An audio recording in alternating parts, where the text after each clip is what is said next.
Allez, on va faire ça. On va faire ça. On va faire un peu de Python ce soir. On va faire un peu de Python. Ça va être un peu hard, hein, je te l'avoue. Mais ça va être intéressant. On va faire un plugin ensemble. Je sais pas si on va le terminer. J'espère, mais bon, un plugin, c'est souvent assez long à faire. Et on a souvent des bonnes grosses galères qui arrivent de manière assez imprévue. Ce qu'on veut, c'est que notre balle en asset, du coup, qu'on ait dupliqué, donc nos deux scènes différentes, c'est qu'elles restent linkées entre elles. Le problème, c'est que si on les link entre elles avec Blender, donc avec le truc brut de Blender, c'est que du coup, en fait, pour Blender, il faut utiliser une troisième scène où tu pourrais linker ta source dans ces deux scènes-là, et tu linkerais ces deux scènes-là dans ta scène d'animation, tu dirais, ok, super, ça fait la blague. Comme ça, ces deux scènes-là sont différentes, et du coup, ton morceau est différent. Mais non, parce que Blender, il se rend compte, en fait, que c'est une scène unique qui est linkée dans les autres scènes, parce que Blender voit les links de link, en fait, et du coup, t'es niqué, ce sera toujours le même objet. Donc ça marche pas. Par contre, ce qu'on peut faire, c'est qu'en Python, on peut du coup avoir une scène de la scène originale, une scène qui est une copie pure de cette scène, sans link Blender, mais en Python, on peut dire qu'à chaque fois qu'on ouvre cette scène-là, si jamais il y a une scène qui est référencée en tant que link, il supprime tout et recrée ce qu'il y a dans la scène d'à côté. En gros, il ouvre et il l'appelle. Et ça, du coup, ça pourrait être une solution, en fait, assez facile, du coup, à mettre en place. Donc c'est parti, on va coder ça. Donc, on va, du coup, quand tu fais un petit plugin, comme ceci, l'idée, la première chose, c'est de partir sur une scène vierge. Donc ici, on va venir vraiment fermer notre ami Blender. Et moi, le premier truc que j'aime bien, c'est l'ouvrir avec un terminal pour pouvoir bien comprendre ce qui se passe. Donc ici, je vais ouvrir Blender avec un terminal. Ça me permet d'avoir, du coup, avec mon terminal, je vois ce qui se passe ici, ok? Et du coup, on va vraiment, du coup, détailler ce qu'on veut faire dans notre plugin. Donc ce qui est intéressant ici, c'est que notre plugin, on veut simplement que quand on ouvre une scène, si cette scène-là a une autre scène en référence, il supprime tout ce qu'il y a dans la scène, d'accord? Il append l'entièreté de la scène qui est en référence et il enregistre. En gros, c'est simplement ça, c'est pas plus compliqué que ça, ok? Donc l'intérêt, c'est que du coup, si jamais on a une référence, du coup, la deuxième scène sera toujours à jour. Alors le souci, c'est que du coup, pour la mettre à jour, il faut l'ouvrir. Ça, c'est un poil embêtant. Peut-être ce qui pourrait être intéressant, c'est de le faire directement en termes de fichier et du coup d'avoir directement une copie de manière brute qui se fasse au niveau des fichiers et non pas au niveau de la scène 3D Blender. Ce qui serait, je pense, encore plus intéressant. Parce qu'une copie, c'est facile à faire, entre guillemets. Et je pense qu'on va faire ça. Et du coup, ce qui se passerait, c'est que ça se ferait du coup au niveau peut-être du pipeline, directement du coup avec les nœuds, et pas du coup au niveau de notre ami Blender en soi. Je suis en train de réfléchir du coup la meilleure manière de mettre ça en pratique. Donc on a deux idées pour l'instant. La première idée, c'est que quand on ouvre une scène, imaginons cette scène vide qui est linkée avec une autre scène, si du coup cette scène-là, l'autre scène est en place, il faut que du coup cette scène-là, supprime tout ce qu'il y a dedans, l'append. Donc en gros, ça la met à jour. C'est bien, le problème c'est que du coup il faut ouvrir la scène pour la mettre à jour. Ce qui est quand même pas hyper pratique, ce qui serait cool c'est que ça se fasse vraiment de manière automatique. Donc la deuxième idée qu'on a, c'est que plutôt que d'utiliser un système de scène et d'utiliser Blender, dans tous les cas de toute façon un fichier blend reste un fichier blend, donc en fait finalement si on veut avoir un fichier blend qui est une copie parfaite d'un l'autre, on peut simplement faire une copie du fichier. Et en fait il faudrait simplement renommer les noms dans le fichier pour être sûr qu'en fait les éléments n'aient pas le même nom. Et du coup ça nous permettrait d'apporter une copie linkée de cet élément là. L'idée c'est qu'on va faire ça, on va avoir un script du coup qui va copier l'autre fichier qui va être utilisé en référence dans un nom de scène spécifique qui va être du coup un nom de scène de ref, d'accord, et qui va juste être là finalement pour servir de copie de référence. En fait. On va du coup venir dans notre ami, alors moi je vais ouvrir un terminal et je vais aller du coup chercher le chemin où est-ce qu'il y a mes add-ons, d'accord, et je vais aller du coup aller dans le, hop, dans mon dossier qui gère du coup le Camera Manager. Alors si tu vois ce truc là et tu te dis putain c'est quoi cette espèce de truc chelou là qui va me faire peur, ça s'appelle un terminal et c'est comme un interface graphique sauf qu'on peut naviguer dans les fichiers, ouvrir des trucs avec du texte. Pourquoi j'utilise un terminal? Parce que pour tester les choses, et mon éditeur de texte dans le terminal qui s'appelle Vim est hyper cool et hyper pratique à utiliser, ça évite d'utiliser la souris pour coder en fait et c'est vachement bien. Mais j'avoue ça peut paraître ça peut faire un peu peur au début. Donc ici du coup je suis dans le Camera Manager et je vais du coup démarrer mon ami Vim ici.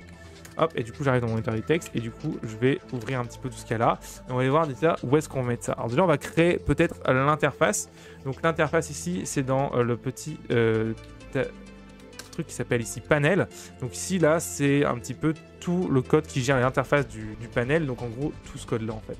Enfin et d'autres. Hein. Et du coup je pense que dans le pipeline ici on va mettre un petit bouton en dessous des pass replacement and conflict et par exemple je vais mettre un petit bouton peut-être en dessous ici et aussi on va déplacer ce bouton update parce que je sais pas pourquoi ce bouton update est là alors qu'il devrait être ici à côté de previous project. On est parti. On va chercher du coup le previous project ici, donc on va pouvoir le trouver comme ça. Hop, il est là. Donc ça c'est notre panel de project et ici du coup tu vois quand on va dans librairie, tu as un truc qui s'appelle prop ici, paste répression du conflit, preview de project ici. Ce qui est cool, c'est que cet opérateur là, ici, on le met sur la même row ici. Donc ici, là je vais faire row ici, point opérateur, d'accord. Hop, et je vais du coup prendre ce qu'il y a dans cette parenthèse là et venir le copier ici, d'accord. Donc là déjà, du coup ça devrait régler le problème que j'avais ici. Donc en gros, cette scène-là, ici, je crée une ligne, d'accord. Sur la première partie de la ligne, je mets la propriété où je peux choisir mon projet. Et sur la deuxième partie de la ligne, je crée un opérateur. Alors je comprends que ce soit pas évident au début, surtout si tu connais pas le code. Mais ça te permet d'essayer de comprendre, on va dire, ce que fait chaque ligne. Après, je me doute bien que c'est pas évident à refaire derrière. Et ici, du coup, on va pas lui mettre de texte. Donc ici, on va mettre un truc qui va s'appeler label. Ça me permet de pas mettre de... Et du coup, je mets une string vide. Ça me permet de pas mettre de texte. String vide, c'est ce truc ici. Donc ceci étant fait, du coup, on va venir du coup faire une Blender. D'accord, et le réouvrir du coup ici pour voir si ça a été mis à jour. Je sais qu'il y a d'autres manières de mettre à jour des plugins, mais finalement, moi je trouve que le fait de vraiment de Blender, c'est la meilleure manière de voir si tout s'est mis à jour. Ici, on va dans le pipeline, ici, on voit que du coup, ça n'a pas fonctionné, on n'a pas notre code. On regarde s'il y a une erreur, on voit qu'il y a une erreur ici. Was call avec invalid keyword. Ah, c'est pas label, pour moi, c'est texte, désolé. Donc ici, on va fermer Blender et on recommence.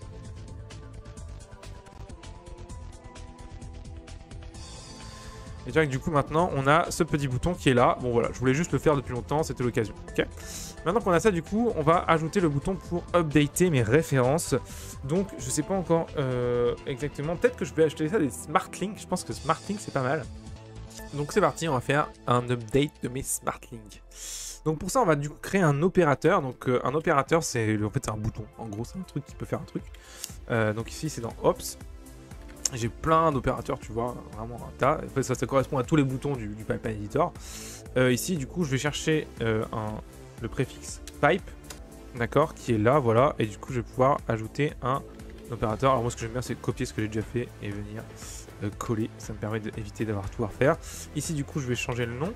Donc là, ici, ça va être pipe et ça va être du coup refresh smart links. D'accord. Et du coup, donc la description, ça va être du coup refresh all the scene in smart links.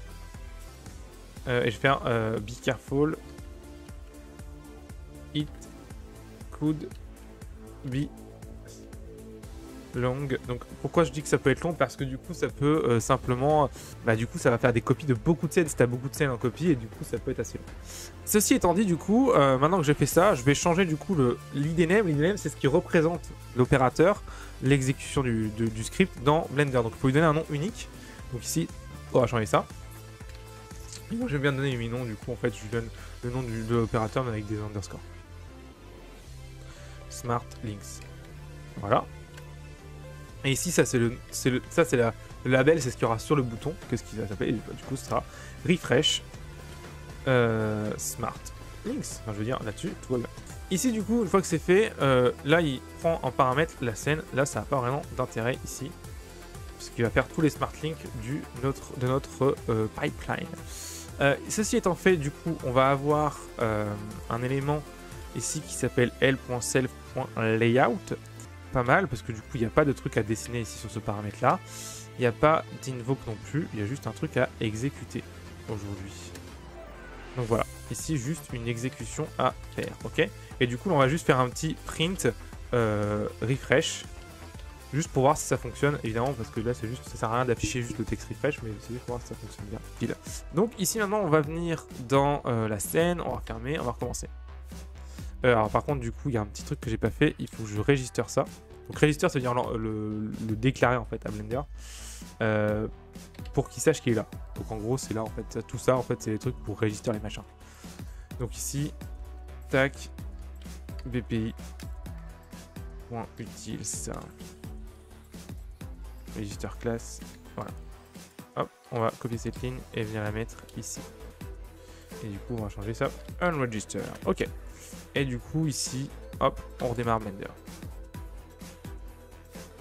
Et ici on va revenir voir du coup si notre truc c'est bien enregistré. Donc là il n'est pas encore mis dans mon panel, c'est normal que je le vois pas. Par contre quand je fais, alors du coup je sais pas si je peux faire F3 sans faire F3.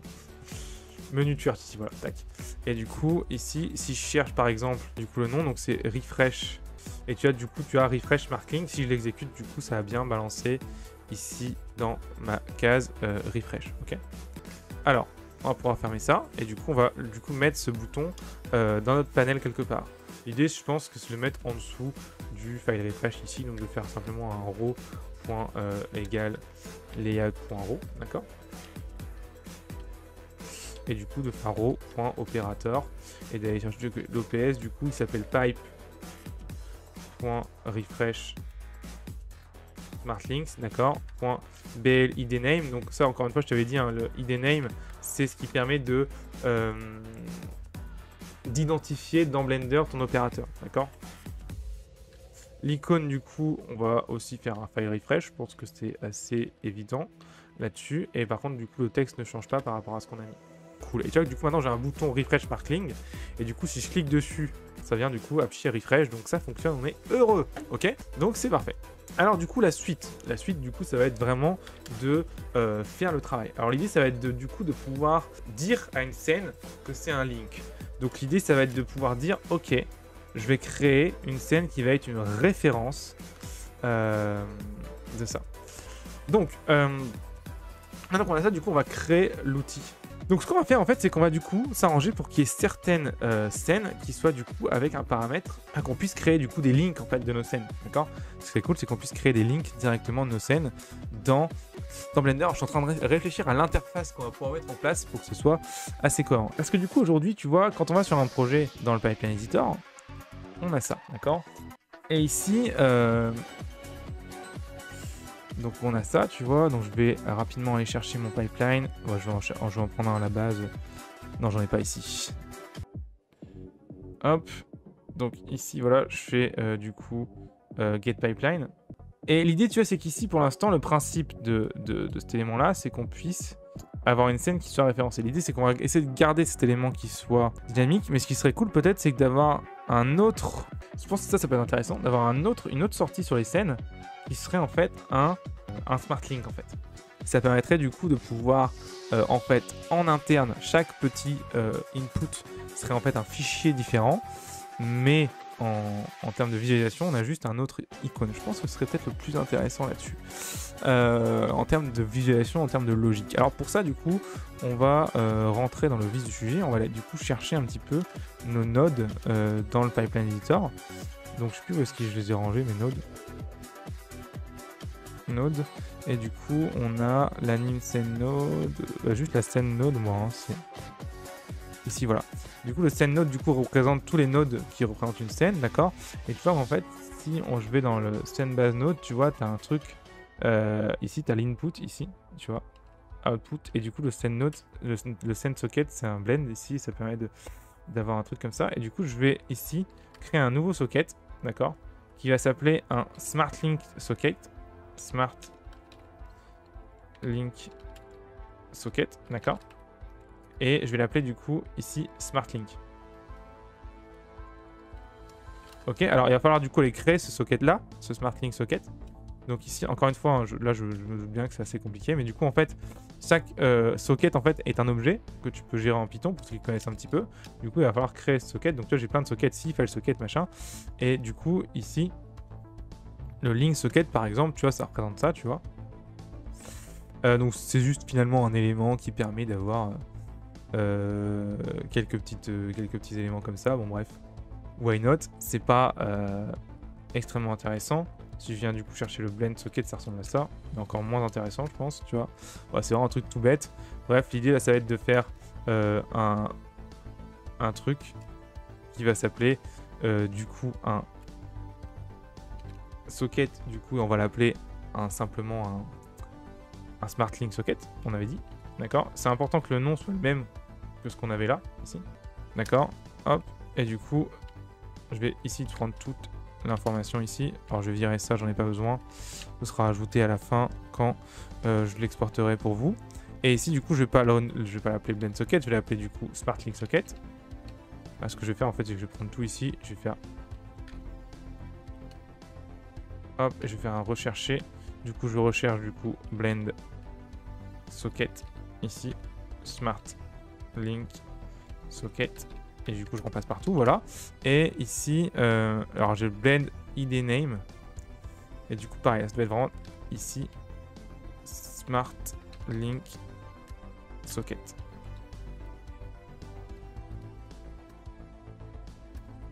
Hop, le label, ce sera du coup ici Smart Link, d'accord. Et le draw, en fait, du coup, ça explique ce que tu draws. Et c'est souvent ce qui est intéressant, c'est la couleur. Et du coup, on va lui mettre une petite couleur à ce label. Quelle couleur? Je pense que la couleur du mesh ici, là, est pas mal. Ça permet d'avoir un truc un peu chiant, sympa.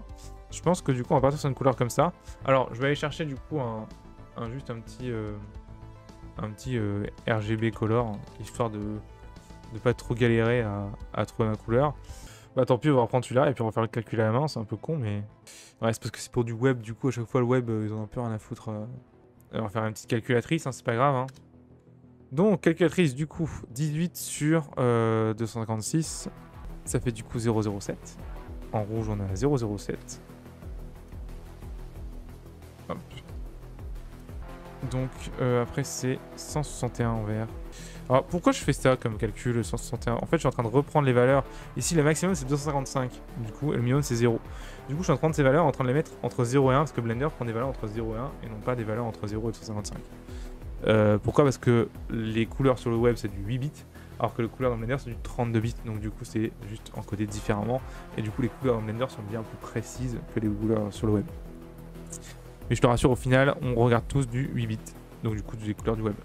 0,628. Je ferai une vidéo là-dessus à l'occasion sur les couleurs. Parce que c'est hyper important. 628. Hop. Bleu. Ici, du coup, on a 231. 0,902 ici. 0,902. Et évidemment, l'alpha est à 1 parce qu'il n'y a pas d'alpha. Et du coup, là, le fait d'avoir ça, logiquement, ça devrait être bon. On va regarder si ça fonctionne. Non, je pense qu'il faut quand même l'importer. À un moment, ce Smart Link Socket. Où est-ce que j'ai importé ça? Hop. Hop. Pipeline Editor. Ici, on va faire un new, créer une scène rapidement. Ah, et du coup, s'il n'y a pas de projet, c'est un peu pénible. Ouais, c'est chiant. Alors, on va se faire un projet test rapidos, là, c'est pas trop grave. Je crois qu'il existe plus ce fichier là. Ouais, non. Ouais, bah du coup, on va se faire un petit projet test ici. Bon, on va y reprendre celui-là, hein. Temp, map démo. Hop. Très quelque part avant si on ne veut pas. Voilà. Et du coup, on a un truc qui marche pas. Donc, ça c'est cool. On va quand même générer la scène. Elle veut pas non plus. Alors, je ne donne pas de note normal. Asset 1. Voilà, donc elle est générée. Ouais, du coup, on va aller regarder ce type de. Est-ce que j'ai une erreur spécifique?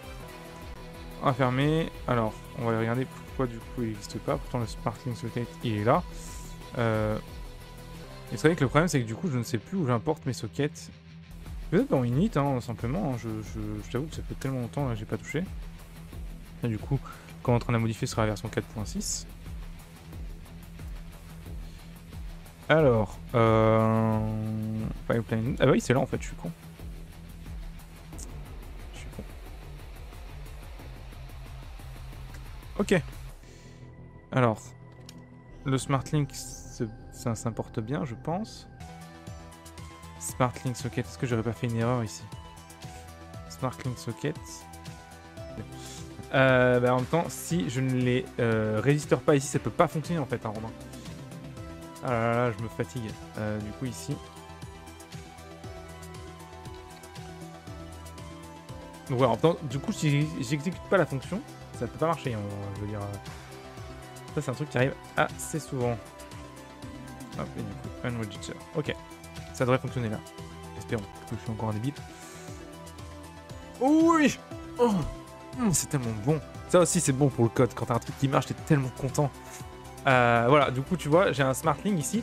Et du coup, ce qui est très cool, en fait, ce qui se passe, c'est que quand je fais un Smart Link d'une scène ici, dans un autre fichier, du coup, au lieu de me linker cette scène-là, il me link une copie de cette scène-là. Et que du coup, à chaque fois après, je pourrais updater cette copie en fonction de ce fichier-là. D'accord?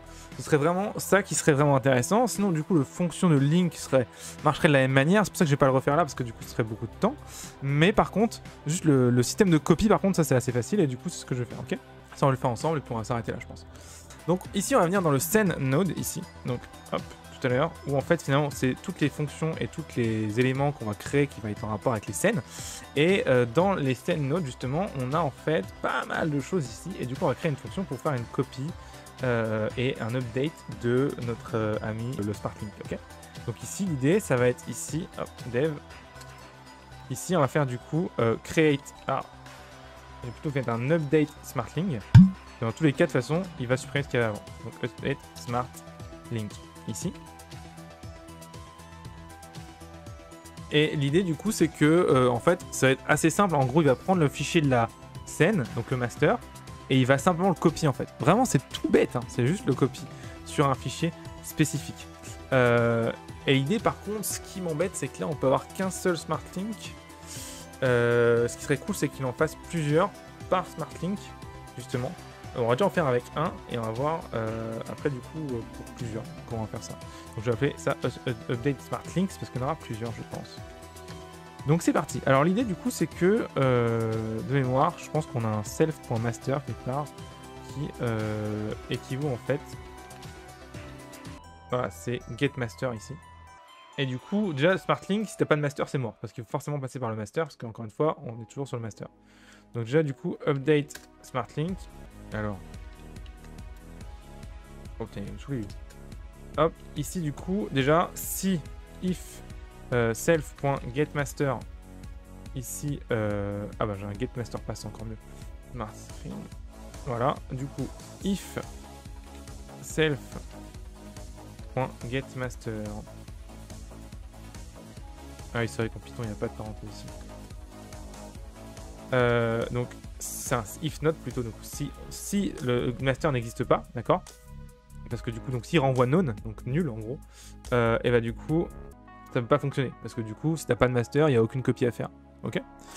Ça c'est important dans le sens où tu peux pas faire un smart link s'il n'y a pas de master, et à la limite, ce qui sera encore plus intéressant, c'est que, après logiquement, le master est tout le temps créé, hein, mais voilà.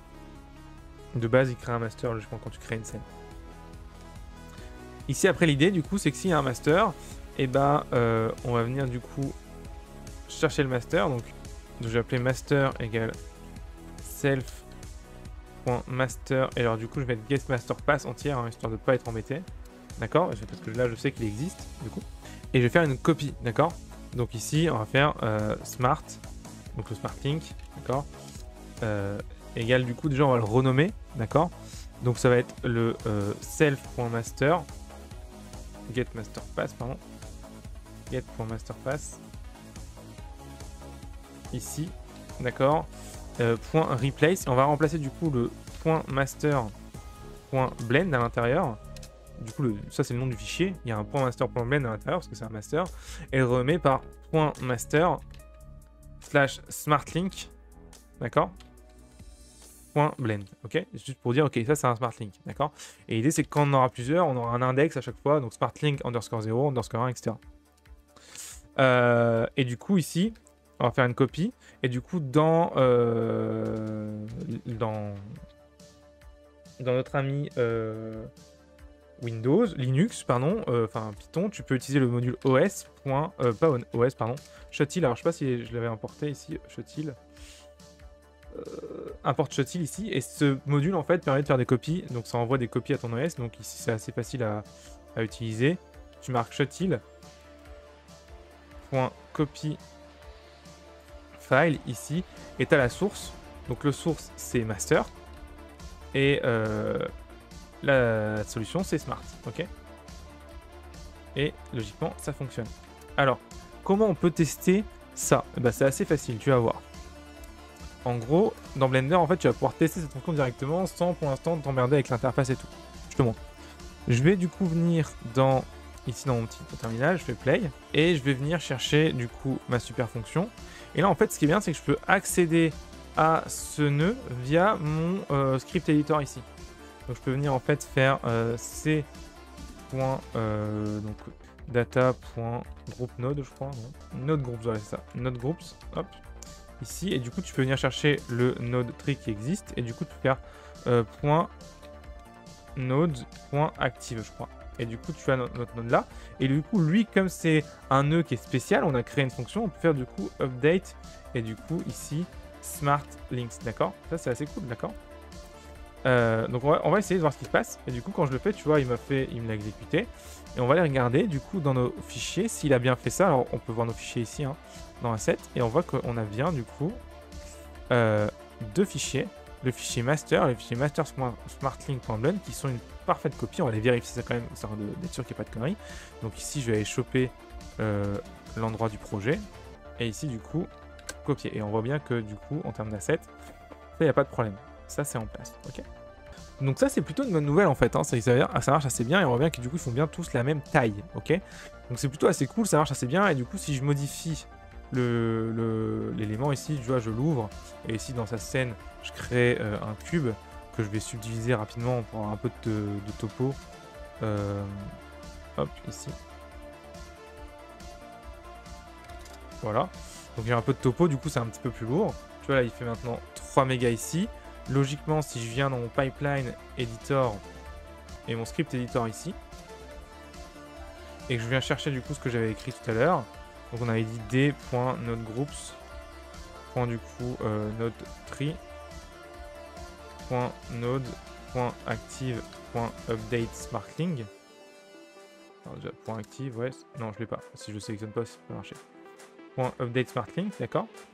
Et on va regarder du coup si en temps réel on a vraiment notre modification qui se fait.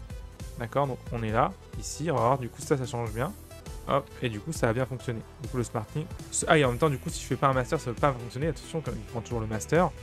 Hein, la base. Hein. Donc save as master, pardon. Et du coup maintenant si je refais un update, donc là on a les deux qui sont bons, mais celui-là n'est pas bon. Avec l'update du coup maintenant on est bon. Donc voilà un petit peu pour cet élément là du coup qui fonctionne. Donc ça c'est plutôt une bonne chose. Donc chaque scène du coup peut updater son smart link. Et en fait finalement on n'est plus si loin que ça. Maintenant il faudrait du coup voir si on en met plusieurs qu'est-ce qui se passe. Et l'idée en fait c'est que si jamais j'ai une autre scène ici par exemple, je fais une scène d'animation. Là. Donc du coup je l'appelle anime, sans branle. Séquence 1 generate. Et du coup en fait je mets un link ici. Alors tu vois qu'il m'affiche les fenêtres et tout, on va pas faire ça pour l'instant. Et que du coup je vais faire une deuxième scène d'animation ici. Anime 2, séquence 2 par exemple. Et que je fais une deuxième ligne. L'idée du coup c'est qu'après en fait quand on fasse ça, ils se disent ok, combien j'ai d'offset ici dans le smart link. Et qu'en fonction du nombre de traits, du nombre de lignes qui arrivent dans le smart link, du coup, ils viennent me créer à cet élément là en fait le nombre de smart link correspondant. Ce qui fait que du coup dans la scène on n'aura jamais un doublon en termes d'import. Par contre, ce qui est important de comprendre, c'est que quand on fait ça, on va avoir quand même un petit problème, c'est les noms, dans le sens où les links ne peuvent pas avoir les mêmes noms. Donc je te montre un exemple très concret. Donc là, ça peut se faire sans pipeline du tout, ça peut être très simple. Je fais une scène ici en temporaire, je fais un cube, d'accord? Ok, je l'enregistre et je vais dans temporaire, ou même ici dans, je vais faire un dossier temp. Tac, je l'appelle cube. D'accord? Je l'enregistre ici et je l'enregistre du coup sur cube 2. Parfait. Et je fais une nouvelle scène ici. Et du coup, je vais venir linker cube 1. D'accord? Donc ici, je viens linker dans mes tempes cube 1. Hop, donc je vais signer l'objet cube. Et ici, je vais aller dans ma autre scène où il y a aussi un objet cube et je vais le linker aussi. Et tu vas voir que ça va bugger parce qu'en fait, Blender déteste quand il y a deux objets qui ont le même nom. Tu vas voir que ça va faire de la merde. Ici, du coup, c'est cube 2. Donc ici, cube 1. Et ici, j'ai cherché du coup l'objet cube. Et là, tu vas voir qu'on va avoir un souci, je crois. Ah non. Oh, c'est bien. Alors, on a quand même un souci, c'est que du coup, dans notre scène, les objets ont le même nom. C'est quand même pas du tout pratique. Du coup, ça va faire péter vachement de scripts parce qu'il y a beaucoup de scripts qui sont basés sur les noms d'objets. Ça, c'est pas du tout évident à gérer. Du coup, ce qui serait intéressant, c'est qu'on ait un renommage des trucs, parce que là, du coup, est-ce que je peux les renommer? Donc, ce que je peux les renommer, ce qui serait intéressant, c'est qu'on ait un renommage des objets à la copie des éléments. Et en fait, ce qui est assez intéressant, quand on ouvre un fichier Blender de manière brute ici, par exemple, je vais ouvrir celui-là, donc je vais dans Sublime Text par exemple, et j'ouvre un fichier Blend, alors là, ça devient là, du pur code. Hein. Désolé pour toi, si t'aimes pas ça. Hop, tu vois qu'en fait, on a carrément ça, mais qu'en fait, si on l'ouvre de manière non pas en brut comme ça à la donnée, mais en ASCII. Donc si par exemple si je viens dans Edit ou en UTF-8 par exemple, et que je l'ouvre ici dans un format donc View, alors où est-ce qu'on change l'encodage dans ce truc avec con là? save with encoding, non, je veux juste l'ouvrir. Voilà, reopen with encoding et je vais l'ouvrir en UFT8. Du coup, là, on a un truc qui n'a aucun sens, mais on a en fait, du coup, les textes qui sont en place. Et du coup, si je cherche ici cube, je vois qu'il est là. D'ailleurs, c'est OB cube. Et du coup, si je renomme cet objet cube dans ma scène, ça peut potentiellement fonctionner, mais j'ai un doute quand même, dans le sens où j'ai peur qu'il se base sur la longueur de la donnée et du coup ça marchera pas. On peut essayer, on va regarder. On va regarder si dans le master du coup je change le nom, je l'appelle cube.1 par exemple. Mon dieu, j'ai peur. J'enregistre, on va voir si j'ai corrompu le fichier ou pas. Parce que logiquement, si tu fais ça et que tu fais de la merde, on est d'accord, hein, tu corromps le fichier. Donc je vais venir offrir du coup ici ça, open, don't save. Et ouais, non, du coup ça a niqué le fichier. Du coup ça a niqué le fichier parce que en fait, simplement, en fait on change la taille. Hein. Je vais regarder si je fais ça ici, voir ce qu'il donne. Après peut-être que comme je le sauve avec un encodage spécial, il aime pas trop. Non, ça marche pas. Alors du coup malheureusement on va pas pouvoir changer cette donnée là, en tout cas pas directement via la data. On code les banques de France. Ah, c'est un peu dommage parce que je sais que j'avais déjà réussi à le faire sur un projet dans des bah là tu vois, dans des chemins, en changeant des chemins ça marchait. Mais là du coup ça marche pas. Alors je suis en train de réfléchir un petit peu. Ce qui serait cool de pouvoir changer dans le fichier directement de la sauvegarde, parce que ça veut dire que on pourrait vraiment aller super loin. Mais le truc c'est que du coup comme la data elle est écrite je pense de manière brute, du coup si tu connais pas sa taille, du coup ça marche pas.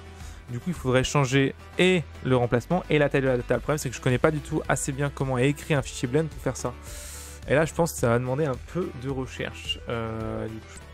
C'est parce que du coup on veut éviter absolument d'avoir deux noms dans la scène. Hein. Après ce qu'il faut savoir, ce qui est intéressant, c'est que tu peux renommer des objets qui sont linkés en script en fait. Ça marche. Je peux pas le faire ici, là, tu vois. Mais si je le fais en script, ça fonctionne, je crois. Je vais regarder, mais...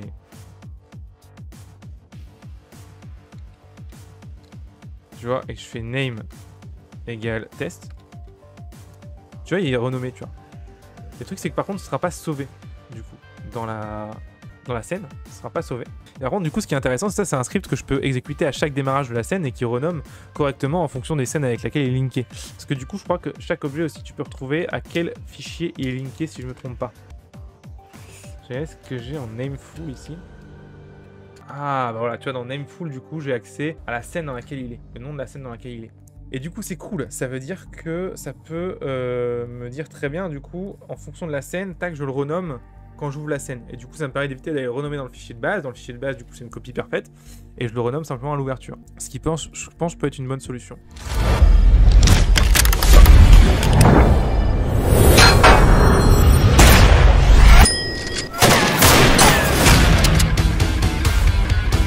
Si t'es arrivé jusqu'ici, c'est forcément que l'animation 3D et les effets spéciaux t'intéressent. C'est pour ça que je veux te permettre d'aller plus loin qu'un simple tuto. En fait, j'ai envie de te proposer, de t'offrir ma méthode ultra simple et ultra efficace pour éviter les 7 erreurs les plus fatales qu'un artiste 3D puisse subir. Mon Dieu, tu n'imagines pas les mois que j'aurais gagné si j'avais connu cette méthode quand j'ai démarré. Donc voilà ce que je te propose de faire. Tu vas cliquer ici, maintenant, pour obtenir cette méthode complète gratuitement. Oui, c'est gratuit, c'est sans bullshit, ça vaut réellement de l'or et tu peux l'appliquer directement dans tes projets. Alors, qu'est-ce que tu fais encore ici? Clique.